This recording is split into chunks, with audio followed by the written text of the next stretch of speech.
ஆனால் வந்து பிறருக்கு செய்யணும், அந்த பேய் பிசாசு எதுவுமே கிடையாது. மனசாட்சி மட்டும்தான் உண்மையானது. தெய்வம் இருக்குன்றாங்க, அந்த தெய்வத்தெல்லாம் நான் பார்த்தது. சாமியும் நான் ஒன்றும் முழுசாக பார்த்ததில்லை. அது மாதிரி வந்துட்டு பேயும் நான் பார்த்ததில்லை. ரெண்டுமே நான் பார்க்கல உலகத்தில். மிச்சம் எல்லாத்தையும் பார்த்துருக்கேன். ஒருத்தவங்களை பற்றி ஒருத்தவங்க பேசுறது இதெல்லாம் நிறையா நான் கேட்டேன். எனக்கு அதெல்லாம் தேவையில்லாது.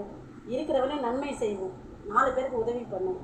இது 8000க்கு மேலே புதைச்ச பொண்ணு கூட கடவுளால் ஆக்கப்பட்ட பொண்ணு நான். எங்கள் அம்மா எனக்கு இல்லை. அம்மா இல்லைன்னு நான் என்னைக்கு நிறையா வாட்டி கவலைப்பட்டிருக்கேன். சில பேர் வேறு ஒரு அம்மாவை பொண்ணுங்க வந்து அம்மான்னு கூப்பிடும்போது அப்போ நான் நினைப்பேன், சின்ன வயசில் ஆச்சு நமக்கு அம்மா இல்லையே, நம்ம ஒரு அனாதை ஐட்டமேண்டு. இந்த அனாதைக்கு அந்த அனாதை கரெக்டாகிடும்ன்ட்டு நான் யாரையுமே அனாதைன்னு சொல்ல மாட்டேன். அவங்க சூழ்நிலை சரியில்லாமல் அவங்க வந்துட்டாங்க, அவ்வளோதான்.